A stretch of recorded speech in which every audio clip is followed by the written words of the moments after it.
أعوذ بالله سميع عليم من الشيطان اللعين الرجيم. بسم الله الرحمن الرحيم. صلى الله عليك يا مولاي يا أبا عبد الله الحسين وعلى آلك المظلومين.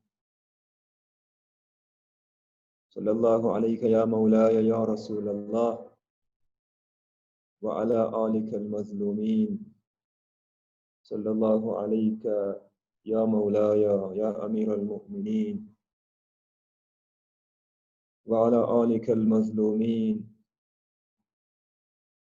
صلى الله عليك يا مولاي يا حسن بن علي وعلى آلك المظلومين. صلى الله عليك يا مولاتنا يا فاطمة الزهراء أيها الممتحنة، امتحنك الله وجدك صابرة. صلى الله عليك وعلى آلك المظلومين. صلى الله عليك يا أبا عبد الله أيها الشهيد أيها القتيل بكربلاء. طبتم والله وطابت الأرض التي فيها دفنتم. يا ليتنا كنا معكم ونسر على هداكم ونفوز فوزا عظيما. إنا لله وإنا إليه راجعون. وسيعلم الذين ظلموا أي منقلب ينقلبون. والعاقبة للمتقين ولا عدوان إلا على الظالمين. يقول الله سبحانه وتعالى في محكمه التنزيل بعد أعوذ بالله من الشيطان الرجيم. بسم الله الرحمن الرحيم. وآية لهم الأرض الميتة أحييناها وأخرجنا منها حبا فمنه يأكلون. وجعلنا فيها جنات من نخيل وأعناب وفجرنا فيها من العيون ليأكلوا من ثمره وما عملته أيديهم أفلا يشكرون. سبحان الذي خلق الأزواج كلها مما تنبت الأرض ومن أنفسهم ومما لا يعلمون. صدق الله العلي العظيم وبلغ الرسول الكريم ونحن على ذلك من الشاهدين.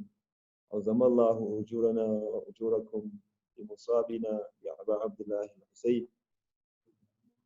Respected brothers and sisters, all praise be to Allah subhanahu wa ta'ala. May peace and salutations be upon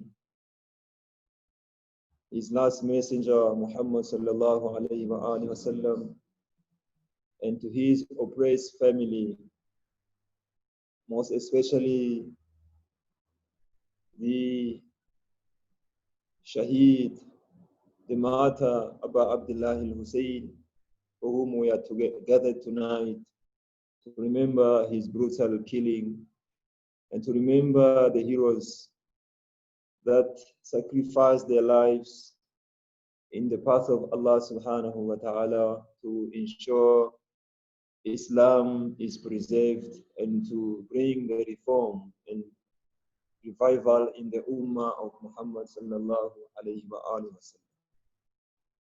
In the last discussion we had, we ended our discussion on the statement of Abu Abdullah al-Hussein when he was explaining his movement, what type of movement he was.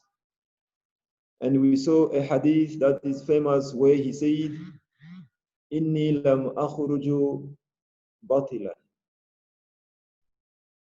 Indeed, I did not raise for the sake of fame, for the sake of position. My revolution is not to remove him and I sit there. Like this, the normal movements we have today is for me to remove him so that I can sit. To come and fight the leader so that I become a leader. It was not his intention to become the leader. Inni lam akhruju batilan wala jahilan wala zaliman wala mufsidan. I did not raise so that I become an oppressor. I take from the position.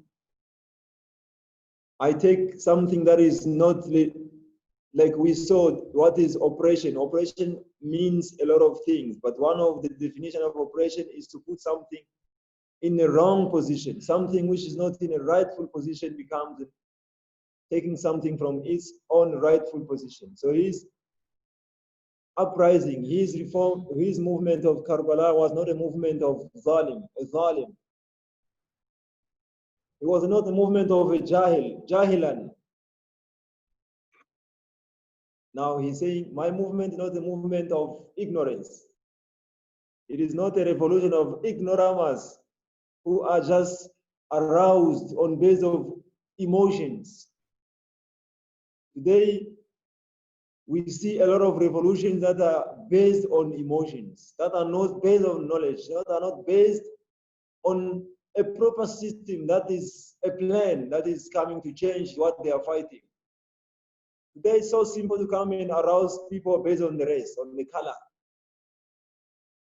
When a leader is of a different color, it's simple to come and arouse people and say, why must we be led by a person of a different color? You come and bring the race, the color card and play the card and arouse the people, and you stay up, you fight, but it is based on Jahilan. It is a movement of blacks, it's a movement of Indians, it's a movement of colors, it's a movement of white. Today, a lot of movements are started on Jahiliyyah, on ideology that is based on ignorance. Imam al-Hussein say, my movement is not a Jahilan, it's not a movement of Jahil. I know 100% what I'm doing. Wala mufsidan, I'm not rising on the ground of fasik. I don't want to destroy that is which is there. Some of movements are just movement of destruction. Because so is a leader, is in a position, and I don't want him, let me spoil everything, let me destroy everything. We have seen countries being destroyed.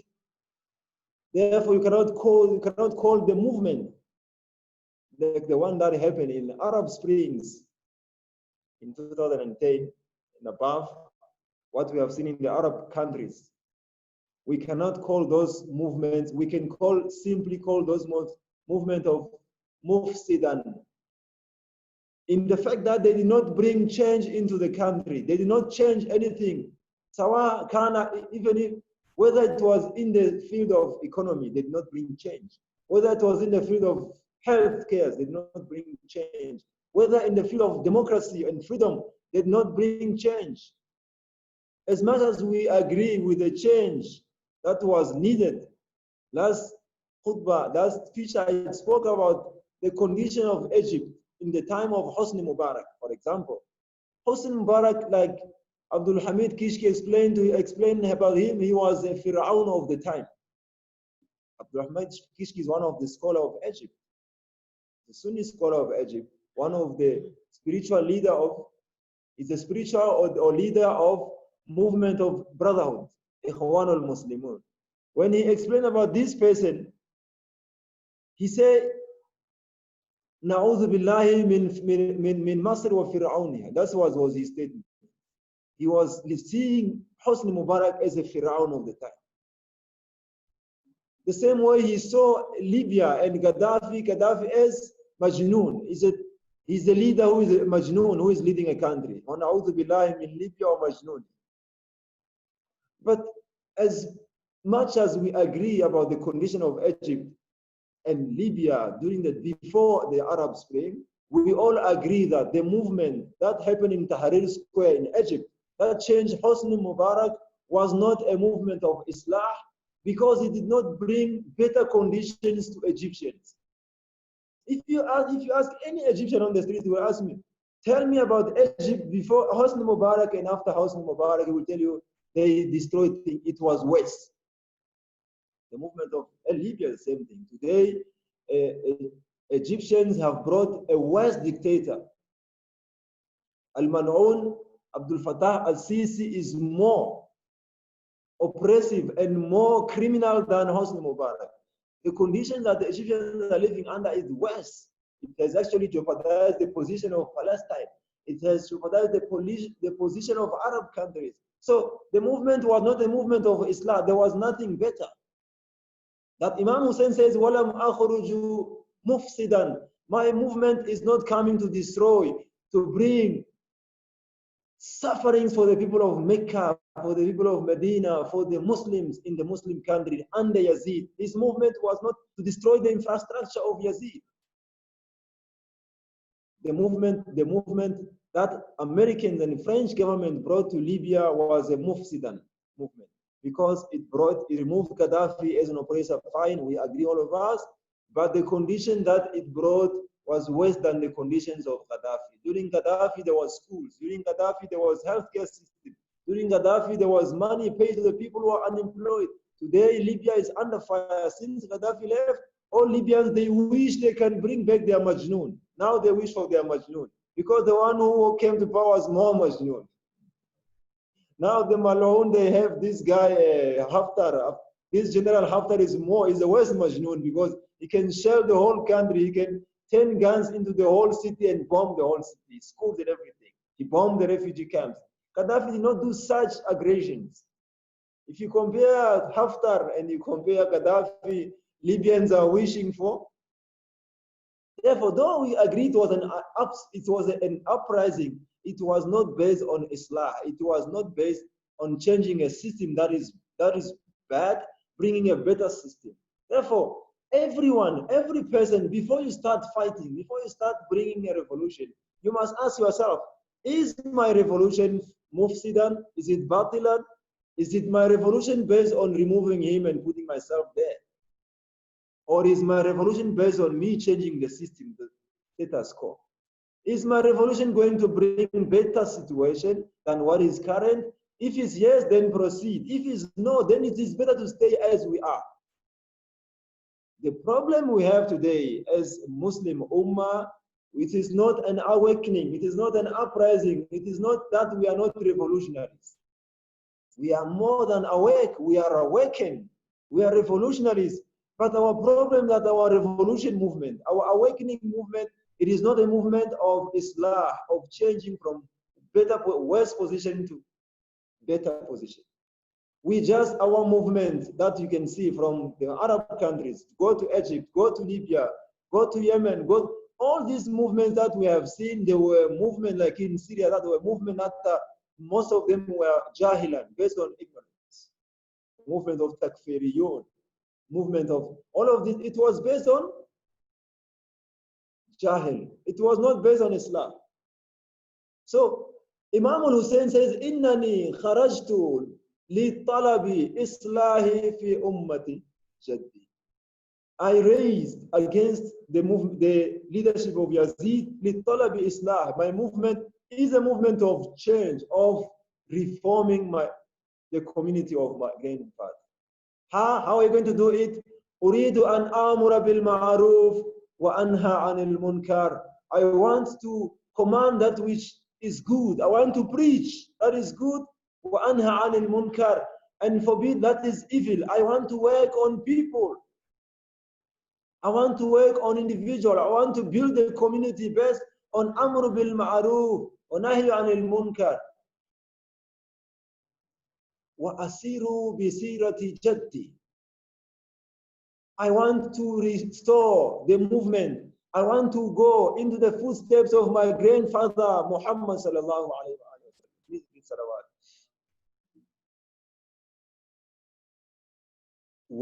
وأبي علي بن أبي طالب and Amir al-Mu'minin Ali ibn Abi Talib. So the movement of Hussein was a movement that is seeking to reform the people, to call the people what is good, what is bad, to reform the people. So anyone who wants to bring the change, the reform, we love to be revolutionaries. Brothers and sisters, today in our community, I'm talking about from our own communities, especially African communities, we are extremely revolutionaries. But our movement of revolution, our movement of, it is like the Arab Springs. It is based on emotions. It is based on anger.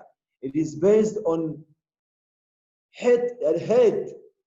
We see a lot of brothers who have so much anger, so much hate in our communities, and that are seeking to. Imam al-Hussein movement was not based on hate. Imam al-Hussein was not hating those who were fighting him. Imam al-Hussein was based on Amr bil Ma'ruf, Nahyu anil Munkar, Islah, reforming, awakening. Imam al-Hussein had love for those who were fighting him. We are told on the day of Ashura, at some point Imam al-Hussein cried so many tears. Then someone asked him, Ya Amir, Ya Imam, are you scared? Are you scared of death? He said, no, I'm not crying because I'm scared of death. I am crying because you are going to go to hell because of me. You are going to commit jurm. You are going to murder. You are about to murder Ibn Fatima to Zahra. Ana ibn Fatima to Zahra. Ana ibn Muhammad al-Mustafa. Ana ibn man danna fatadalla fakana kaba qawsayn aw adna. Ana ibn al-Mustafa. He's explaining to them who he is. I am the son of the one who went close into Sidratul Muntaha. He's reminding them how his grandfather had a high position. He's the only creation that went closer to Allah, Sidratul Muntaha, to a position where even the angels don't reach. His grandfather Muhammad reached there on the night of Miraj. He's reminding them what kind of a human being he is. You are about to murder the friend of Allah. You are going to go to hell because of me. And my job as a leader, my job as an Amir, as an Imam, is to save you from hell. Allah in dua, in many du'as of Ahlul Bayt, Imam teaches to say, Ya Allah, if you send me to hell, that will hurt your messenger. And that will make happy your enemy, Shaitan will be happy. And we know very well, Ya Allah, that the happiness of your messenger, Muhammad sallallahu alayhi wa sallam, is more important to you than the happiness of your enemy, Iblis. Therefore, forgive me and send me to Jannah, because this will bring smile to your messenger and will bring frowning on the face of Iblis. That is how our dua are structured, our Ahlul Bayt du'as are structured. Therefore, Imam al-Hussein had this mentality that anyone who goes to hell, it is my failure as his guide. He was crying that somehow he could not save him. It's like a person who is trying to save a drowning person and suddenly he slips from your hand and he drowns. The pain of a firefighter who goes to the second floor, third floor, to help someone who is under fire and he found him dead, it is the pain of Imam Hussein on the day of Ashura. About those who are about to murder him, he's worried about their status. This is a lesson for our youth, our revolutionary youth. Revolution does not mean you must hate the one you are against, your opponent, the hatred. There's no revolution based on hatred, brothers and sisters. Revolution must be based on love. You want to change the situation. You come and say, we want to remove the Imam in this center. We want to remove Imam. He doesn't do 1, 2, 3, 4, 5. Al-Badal, yes, he doesn't do. But what is the alternative are you bringing? Do you have a better offer? Or you just want to remove him and then leave the center without an Imam? You remove him, you kick him out, but there's even no madrasa, nothing going on. Then your movement is not mufsidan. You are raising fasikan, mufsidan, because you are going to destroy that which is there and you have no alternative. The movement we need to create is a movement of Islam. Amir al-Mu'min Abdullah al-Hussein, he says he raised on the condition of Islah, not fasad. So inshallah, this is the kind of movement of Aba Abdullah al-Hussein was bringing. And he concluded by saying, Wa asiru bisirati jaddi, I want to move into the footsteps of my grandfather. Tonight, inshallah, I want to finish my speech by bringing you back to the Siratu Jaddi, to the movement of Rasulullah Muhammad sallallahu alayhi wa sallam.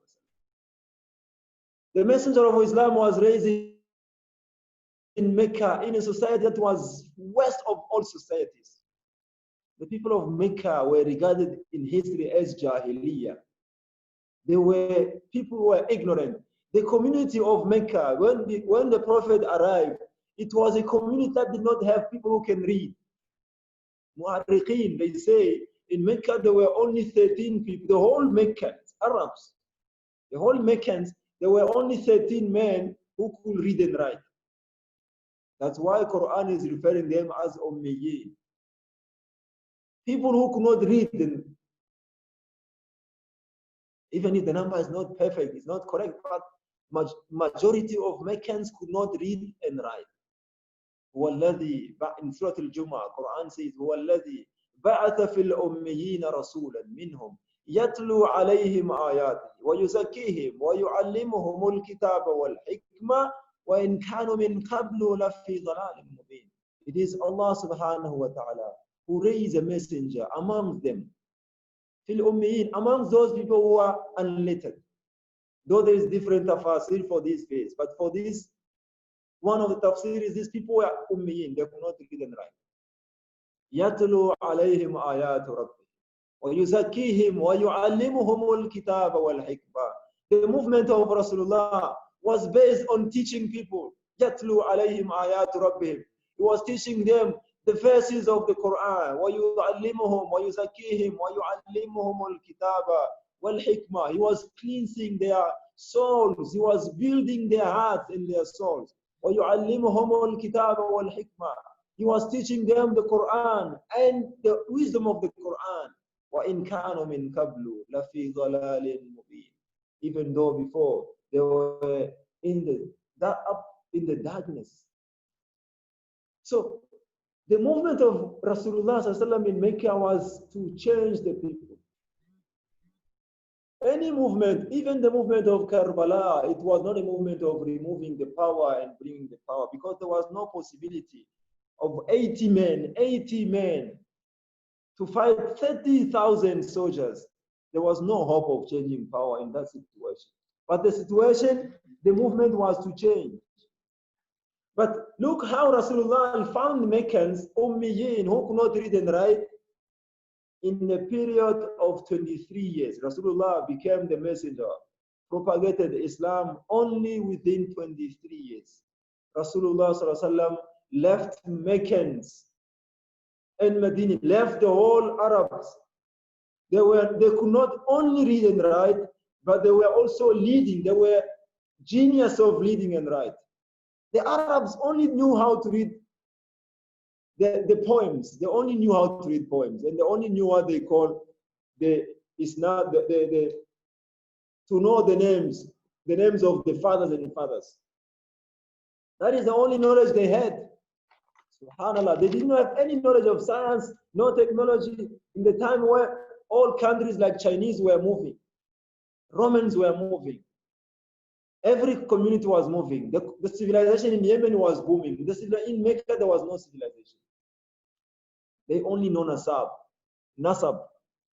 Someone to know that he's the top scholar of Mecca. They only say, you could say, you are Muhammad, son of Abdullah, They only knew the grandfather. That's the knowledge they regarded as knowledge.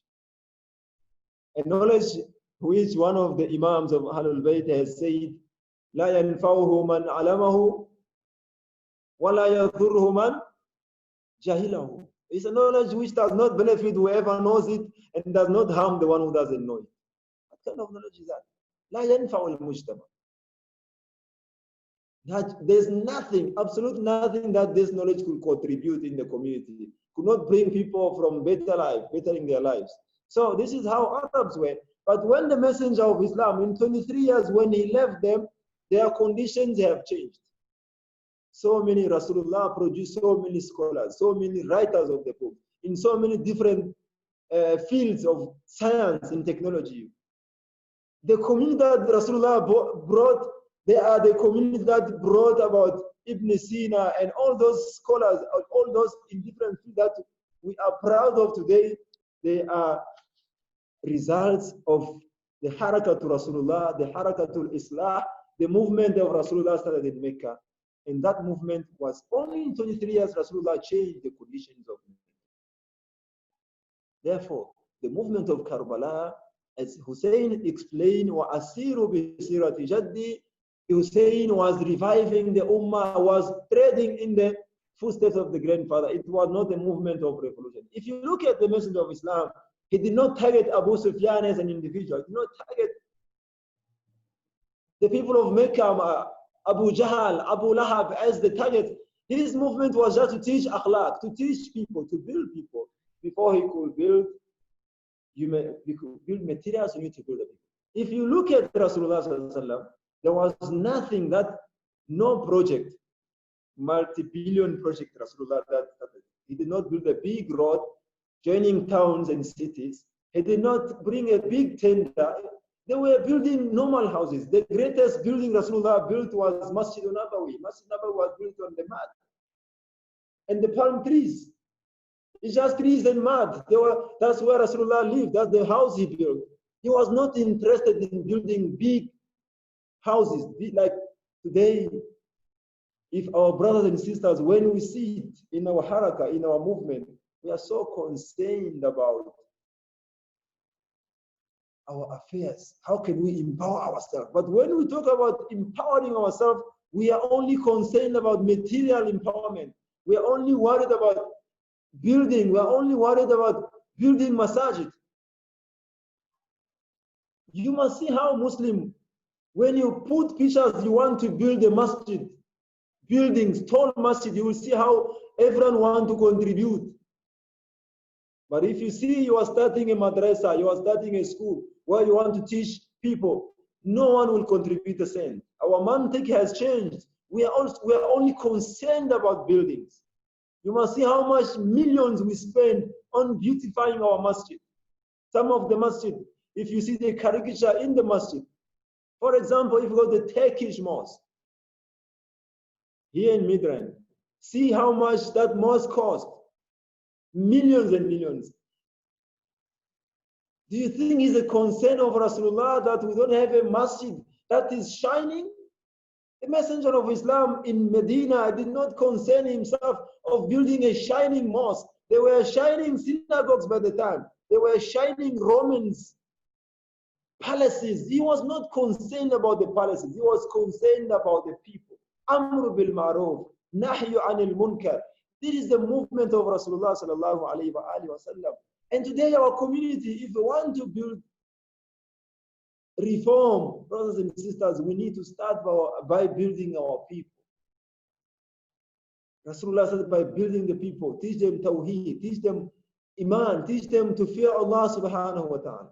If you want to gather people, bring hamasa among the people, bring emotional arising of the people, building on the races. We are blacks, we are blacks. Let's come and sit together, we are blacks, or we are Indians, or we are colored. We didn't build ourselves as insan. We don't have taqwa of Allah subhanahu wa ta'ala. We don't have fear of Allah. We don't have understanding of irfan. We didn't build ourselves. Then even if we gather together based on that jahiliyyah of less and kana, tomorrow we are going to start chowing one another. We'll find another reason for division. We find another reason for division. So if we want to build a true revolution, let's go back to Imam al-Hussein. وَأَسِيرُ بِسِيرَةِ جَدِّي. I want to tread on the tread of grandfather Rasulullah sallallahu alaihi wasallam. I want to bring Islah. So if we want to bring reform in our communities, number one, we need to go back to Rasulullah sallallahu alaihi wasallam. We need to go back and see how he did it. And the first thing he did was to build the people. You know the famous story of the building of the Great Wall of China. Al-Hisn al-Azim al-Sin. You know that Hisn al-Azim. Al-Jidar al-Azim al-Sin. The Great Wall of China was built because China was being attacked from different places. And Chinese, they say, we are being attacked, so what can we do? Let's build a wall that is so tall that no one can come. Let's not even a human being, even an ant cannot penetrate. The way that wall was built so strong, even an ant could not penetrate it. Once that wall was built, Chinese celebrated. From now on, peace will reign in China. But they say in that year when the wall was created, China was attacked many times, almost 4 wars in a short period of time. China was attacked more than before when it didn't have a war. The question asked, why are we being attacked more than even previous before we built the wall? Then that's why the famous say Chinese build wall. اشتغل الصين ببناء الجدار. اشتغل ببناء الجدار. ولم يشتغلوا ببناء الإنسان. They did not concern themselves with building their soldiers. They only built the wall. And what happened? The people came to attack China through the guards. They were giving corruption to the guards, and the guards were opening doors. Today we are so worried about corruption in this country. Our system is, the government is spending so many money enforcing law enforcement, bringing so much sophisticated lawyers and attorneys for National Prosecuting Authority. President Ramaphosa has put a lot of movement of anti-corruption troops and anti-corruption units, and what is An-Natija? All 5 billions of around 50 billions of COVID-19 money was stolen in a period of 1 month of lockdown. The whole money was stolen from PPEs. And no PPEs given to the health cares. Because the government is spending so much money in trying to build the systems that will stop corruption without building their own people, their own comrades that are bringing these laws are the same comrades that are stealing these tenders through their brothers, through their cousins. So you as an ANC, you have to think and reflect. Where are we going wrong? We are putting so many policies to prevent corruption, but the corruption is becoming even worse. You are busy building the wall of China. You're forgetting to build your guards. They have no taqwa. Our guards have no taqwa of Allah. When he stands there on the roadblock, he's looking for money to go and drink. How many police officers are taking bribes on the roadblocks? Every South African who drives knows every day we have to pay bribes somewhere too. Because we are putting law enforcers, but we didn't build them. Every movement of Islam needs to start by building people before building the laws. Before building the masajid, you need to build the musallis. And this is a ta'deeb to the followers of Ahlul Bayt. Those donors and those people who spend a lot of money in building centers and masjid and putting so many who stay in pictures and characters in the masjid, but they are not interested in building the people. They can't spend a cent in supporting madrasa. They can't spend a cent in supporting majalis of Abdul al-Hussein, where people are educated, where people are being built, consulted. Rasulullah built the people, the companions in the house of Arkham. When we're having majalis in the Arkham houses, when we have majalis in the centers, we are not interested in supporting those centers. But when we say the pictures we want to build a masjid, you think zakatul sadaqah is Algeria is more in building the buildings? No. Let us build the people first, and they will build the centers last.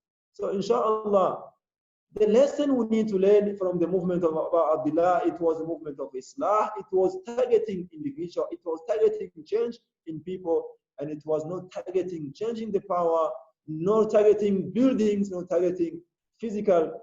Though also this aspect of life is needed, we have to prepare ourselves. Quran says, وَأَعِدُّ لَهُمْ مَا اسْتَطَعْتُم مِّنَ الْقُوَّةِ وَالرِّبَاطِ. We need to prepare our science, our technology, our weapons must be sharp against our enemies. But if our weapons are sharp and our souls and our heart are not sharp, our weapons will be used against us. We ask Allah subhanahu wa ta'ala to protect us, inshallah. And we ask Allah subhanahu wa ta'ala to give us this capacity to reform our communities, inshallah. Inshallah, we'll end up our speech tonight here, but inshallah, we'll continue from tomorrow, inshallah, and we'll discuss about how to reform our community from this point, inshallah. We ask Allah subhanahu wa ta'ala to give the barakah of this night majlis to Aba Abdullah al-Hussein.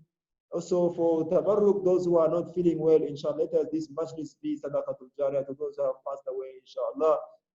ومرحومين who have fallen from COVID-19, inshallah. Those who are passed away, we ask Allah to have them mercy on them. Those who are sick, those who are infected, we ask Allah to give them shifa, inshallah. We ask Allah to save our country and the whole world, inshallah, from this pandemic of COVID-19, so that our lives can go back to normal, inshallah. وآخر دعوانا الحمد لله رب العالمين والسلام عليكم ورحمة الله وبركاته وصلوا على محمد وآل محمد.